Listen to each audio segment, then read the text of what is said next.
Olá, Emily. Como prometido, o vídeo sobre a escravidão africana. Bom, primeiro, quem eram os escravos, né? Eram africanos que vieram para cá, para o Brasil, o que não quer dizer que os índios não foram escravizados. Hoje já se sabe que a proporção de escravizados de negros e índios era mais ou menos a mesma, tá? E eles eram desterrados, eles eram retirados da sua terra lá na África e vinham para cá. Não podiam trazer nada a não ser a sua cultura, né? Então, por muitas vezes, saudosos da sua terra, os escravos desenvolviam uma doença chamada banzo. Pois bem, eles vinham para cá,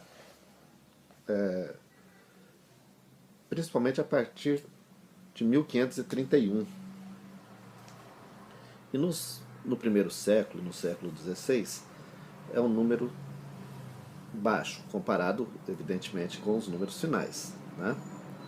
Então, assim, segundo Herbert Klein, ele fez uma tabela dos números oficiais, ou seja, na verdade esse número é menor do que o real, né?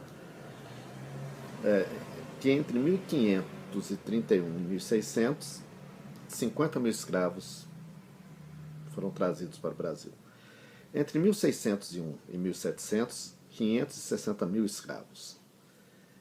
Entre 1701 e 1800, 1.680.100 escravos. Entre 1801 e 1855, 1.719.300 escravos. Eles eram trazidos em navios negreiros, que também chamados de navios tumbeiros. Por quê? Pela quantidade, aproximadamente 25% das pessoas morriam durante a travessia, porque eles eram capturados em armadilhas, em escaramuças, em batalhas também. Não era uma coisa... Eles não vinham gozando de 100% da sua saúde, né? E a viagem era muito longa e as condições péssimas, né? A viagem durava até Recife 35 dias, até a Bahia 40. No Rio de Janeiro chegava a 2 meses de viagem. Então, essa era a forma como os escravos eram trazidos para cá. Agora, a distinção entre os escravos. Havia escravos que trabalhavam na lavoura, na plantação de cana-de-açúcar. Havia os que trabalhavam dentro dos engenhos. Havia os escravos que trabalhavam nas plantações de algodão, na mineração. E também havia escravos nas cidades. Esses, em geral, aprendiam algum serviço doméstico ou artesanato e eram conhecidos como escravo de ganho. O que é isso? Eles prestavam serviços temporários para outras pessoas em troca de pagamento. Só que esse pagamento era revertido quase que totalmente ou às vezes até totalmente para os proprietários. Muitos desses escravos acertavam esse valor parcial para ir acumulando para comprarem as suas cartas de alforria. Os escravos de ganho achavam melhor, então, viver na cidade com a possibilidade desse ganho vir mais rápido, vir em melhores condições para poder comprar a sua liberdade, né? Os escravos que trabalhavam nas lavouras eram chamados negros do eito, ou escravos do eito. Também havia outra distinção entre o escravo boçal, geralmente era um chegado da África que desconhecia a língua portuguesa e até o tipo de trabalho aqui na colônia. E o escravo ladino. Esse ladino, ele já conhecia a língua, já havia aprendido a rotina de trabalho. Então, mesmo entre os boçais, também haviam algumas diferenças, pela experiência, pela maneira dos próprios senhores, na maneira de lidar com os escravos, né?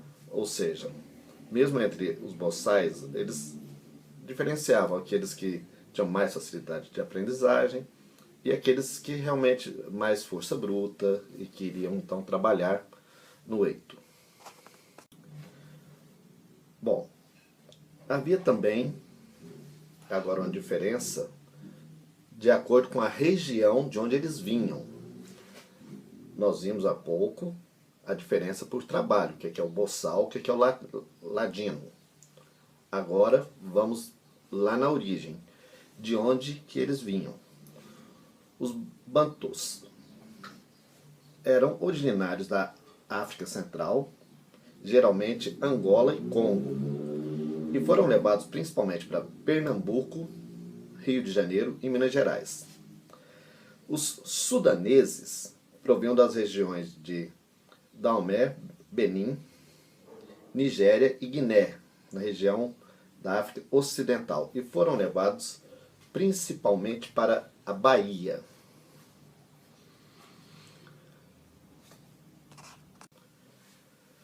Agora vamos às formas de resistência dos escravos.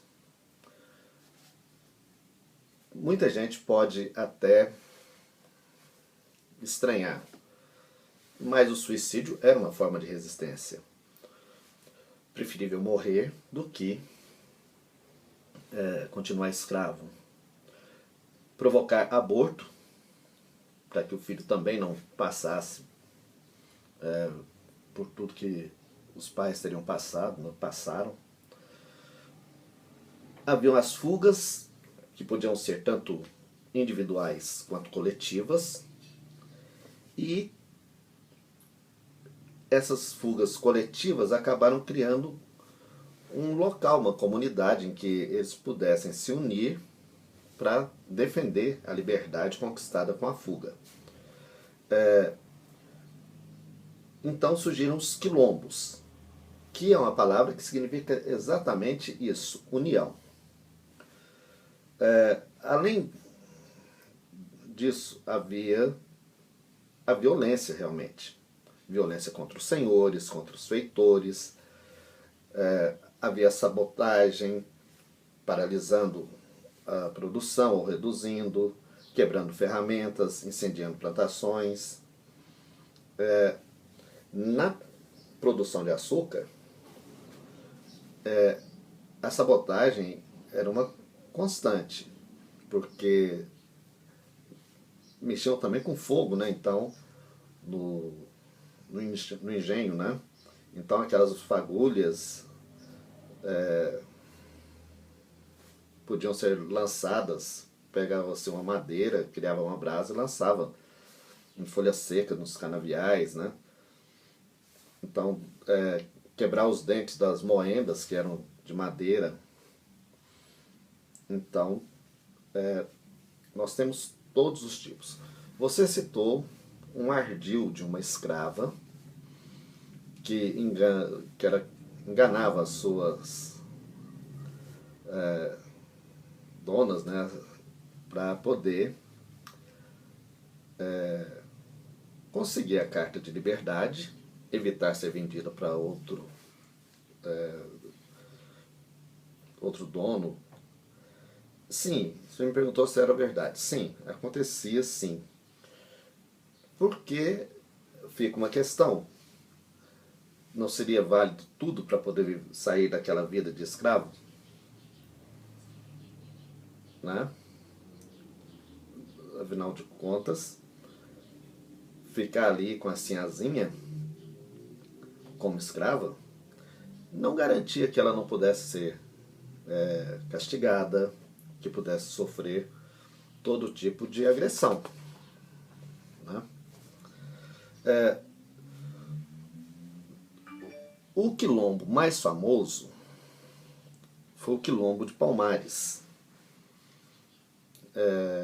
que foi liderado primeiro por Ganga Zumba, depois por Zumbi de Palmares. O Ganga Zumba, houve outros líderes, mas esses dois foram os que ficaram mais famosos, principalmente por conta da trajetória do Zumbi. Porque Ganga Zumba vinha conversando travando, né, como diz o livro, com o governador de Pernambuco, um acordo de paz que previa liberdade para os negros nascidos em Palmares. E a condição de que os escravos recém-chegados fossem devolvidos para os seus donos. Zumbi não aceitava isso, inclusive não acreditava nem que fosse cumprida a palavra de liberdade para os que tivessem nascidos, para os que fossem nascidos em Palmares. E ele acaba liderando uma revolta contra o tio Ganga Zumba, e Ganga Zumba é assassinado. E Zumbi passa a liderar Palmares, e ele não tem mais o acordo, né, com o governador. E aí eles contratam um bandeirante chamado Domingos Jorge Velho para destruir Palmares.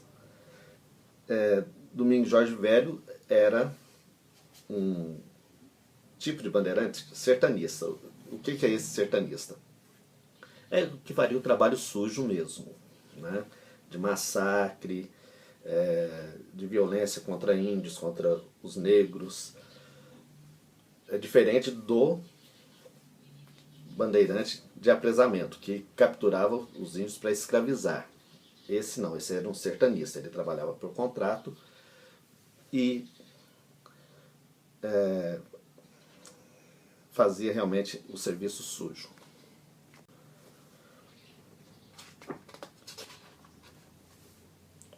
O Dia da Consciência Negra é o dia que se supõe Zumbi tenha sido morto, porque quando o quilombo de Palmares foi destruído, Zumbi fugiu. E aí vem, durante 2 anos, sendo caçado, até que é capturado no dia 20 de novembro e teve sua cabeça cortada e exposta em praça pública na cidade do Recife.